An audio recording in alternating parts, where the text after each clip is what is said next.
ーパーで昨日、鶏もも肉が 100g298 円だったのだ。1年前は178円だったのだ。この1年で 67% も上がっているのだ。67% って、それ、月の食費で計算したらどのくらいの差になるんですか？ミールキット会社の社長が、うちがインフレの防衛線になっている、って言ったというのも気になります。今日はその話をするのだ。2026年4月、アメリカのミールキット大手 H エロフレッシュの社長がブルームバーグに出演して言い切ったのだ。消費者は食費のヘッジ手段としてうちを使っている。とね、ヘッジというのは金融用語で、リスクを相殺する防衛策のことなのだ。株が下がるリスクに備えて別の資産を持つ、あの考え方を食費に応用しているというのだ。食費にヘッジ。普通のスーパーとミールキットって何が違うんですか？同じ食材を買うんだったら、ミールキットの方が高いイメージがあるんですが、そこが今回の革新なのだ。まず世界の食品価格が今どれだけ狂っているか、数字で見るのだ。国連食糧農業機関のデータによると、2025年から2026年にかけて世界の食料価格指数は 12% 上昇しているのだ。でもこれは平均値。肉類は 18%、植物油は 22% 上がっているのだ。なぜこうなったか、原因は30区なのだ。一つ目がエネルギーコストの高騰。ホルムズ海峡がほぼ封鎖状態で原油が1バレル100ドル前後まで跳ね上がっている。農業用の燃料も費用も全部値上がりするのだ。二つ目がアメリカの関税政策。トランプ関税で農産物の輸送コストが上乗せされている。三つ目が気候変動による不作。この三つが同時に来ているのだ。ホルムズ海峡って今どんな状態なんですか？一応、停戦になったって聞きましたけど、停戦は発表されたのだが、アクシオスの報道によると実態は全然違うのだ。ホルムズ海峡はまだ事実上封鎖されていて、数百隻のタンカーが足止めされたままなのだ。さらにイランは通過する船に1バレルあたり1ドルの通行料をビットコインで払えと要求しているのだ。アブダビ国営石油会社のトップはリンクトインに、ホルムズは開いていない、と書き込んだのだ。イギリスのスターマー首相は、トランプとプーチンのせいでエネルギー代が上下する。もううんざりだ、と言い放ったのだ。1バレル1ドルのビットコイン払いって、それが通ったら世界の石油貿易のルールが根本から変わりますよね。そっちの方が食品インフレより長期的に怖くないですか？鋭いのだ。実はこれは単なるエネルギー問題ではなく、食料安全保障の問題に直結しているのだ。肥料の原料はアンモニアで、アンモニアは天然ガスから作るのだ。天然ガスも輸送が止まれば肥料が作れない。肥料がなければ農作物の収量が落ちる。そして中国はこのピンチに合わせてラテンアメリカとの農業貿易を急速に強化しているのだ。南米が食料と銅とリチウムを中国に供給する構造が固まりつつある。この連鎖が今回のヘロフレッシュの話の地政学的な背景なのだ。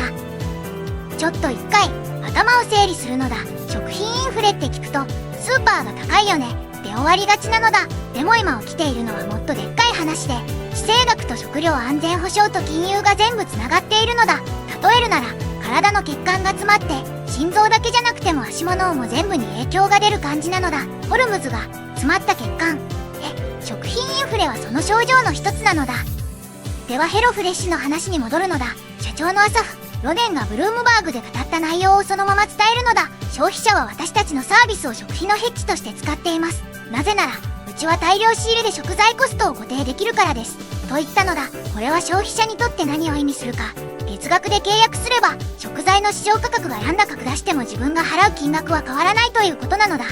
でも、それってHエロフレッシュが損をするんじゃないですか？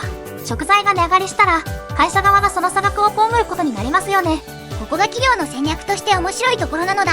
ヘロフレッシュのような大手ミールキット企業は農家や食品メーカーと長期固定契約を結んでいるのだ。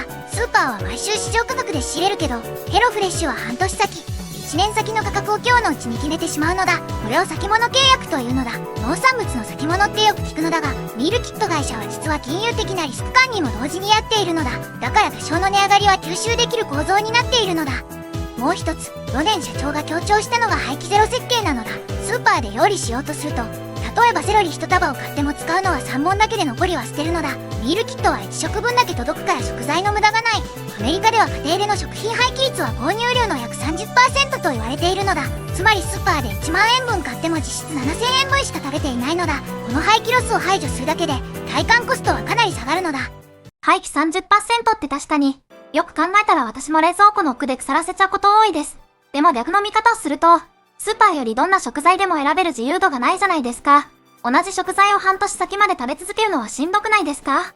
そこはロネン社長もブルームバーグで認めていたのだ。自由度とコスト安定はトレードオフだ。とね、選択肢を狭めることで価格を固定する。これはまさに保険と同じ構造なのだ。火災保険に入ると毎月保険料を払うが、万が一火事になっても全部カバーされる。ミールキットは、万が一トマトが3倍になっても私の夕食代は変わらない保険、とも言えるのだ。そしてこの発言の背景には、もう一つ重要なキーワードがあるのだ。それは、グラスルーツマーケティング、なのだ。ここまでの話をまとめると、食品インフレの三重苦がヘロフレッシュに追い風を吹かせているということなのだ。そしてその仕組みは、長期契約と廃棄ゼロによるコスト固定だったのだ。次はこのビジネスが日本に何を意味するか、そしてあなたの食費に直撃する話をするのだ。日本への影響を考えるのだ。日本は食料自給率がカロリーベースで約 38% しかないのだ。残りの 62% を輸入に頼っているのだ。そこにホルムズ封鎖、円安、関税の三重苦が直撃しているのだ。農林水産省のデータによると、2025年から2026年にかけて輸入小麦の政府売り渡り価格は前年比で約 17% 上昇しているのだ。これが食卓にどう出るか、具体的に計算するのだ。4人家族で月の食費が平均8万円とするのだ。輸入食品の割合を 50% として、その4割が価格転嫁されると仮定すると、月に8000円から1万円の食費増になる計算なのだ。年間で10万から12万円の家計負担増なのだ。これはもはや、ちょっと高くなった、ではなく、家族旅行1回分が丸ごと消える話なのだ。年中2万円。それ、外食を月1、2回完全にやめたとしても追いつかないレベルですよね。特に子育て世帯や一人暮らしにとっては相当きつい数字だと思います。日本でもミールキットのヘッジ、戦略は有効か考えるのだ。オイシックスや大地を守る会のようなサービスが日本にも存在するのだが、課題が2つあるのだ。1つ目は価格帯。1食あたり700円から1000円が多く、スーパーの自炊より割高に見える。でも廃棄ロスを 0% と仮定すると、実質コストの差は縮まるのだ。2つ目は日本の農業構造。国産食材を使うミールキットは海外の食品インフレを遮断できる可能性があるのだ。ここで一つ面白い比較をするのだ。BBC とブルームバーグでこのトレンドの見方が少し違うのだ。ブルームバーグはこれを消費者の合理的な防衛戦略として前向きに報じているのだ。一方でイギリスではスターマー首相が地政学リスクにエネルギーを人質にされていると怒りをあらわにしていて、ミールキットで個人が乗り切ろうとするだけでは根本的に問題は解決しないという論点も浮かび上がっているのだ。個人の対応策か、それとも構造を変えるのか、これは同じ事実から引き出された2つの結論なのだ。私、ちょっと意見があるんですけど、ミールキットで食費を固定しようって発想って、結局お金がある人の選択肢ですよね。初期費用も必要だし、サブスクを契約する余裕がない世帯には届かない話じゃないですか。インフレで本当に苦しんでいる低所得世帯には関係ない話になってしまわないかと思って。それは僕も正直同じことを思ったのだ。ロネン社長の発言は、あくまでも中間層以上の消費者の行動変容を語っているのだ。食料安全保障の問題を企業の成長戦略の文脈で語ると、必ずこの、誰が取り残されるか、という問いが抜け落ちるのだ。ヘロフレッシュを使えない人たちはどうするのかという問いに、この会社も政府も答えていないのだ。これは率直に言って大きな欠陥だと僕は思うのだ。動画の最初に言ったのだ。鶏もも肉が1年で 67% 値上がりしているという話なのだ。あの数字の根っこにあるのは、ホルムズ海峡の封鎖、関税、気候変動、そしてそれに乗じる各国の地政学的な思惑だったのだ。ヘロフレッシュの社長の発言はその氷山の一角で、水面下には世界的な食料サプライチェーンの脆弱性がある、食費のヘッジ、という言葉の裏に、それだけの複雑な構造があったのだ。これからどうなるか、3つのシナリオを提示するのだ。最初のシナリオはホルムズ海峡が1ヶ月以内に正常化するケースなのだ。原油価格が落ち着いて食品インフレも徐々に収まる。この場合、ミールキットブームは一時的なものとして終わる可能性があるのだ。次のシナリオはホルムズが半年以上封鎖状態が続くケースなのだ。農業コストが高止まりして日本では輸入食品の値上げが続く。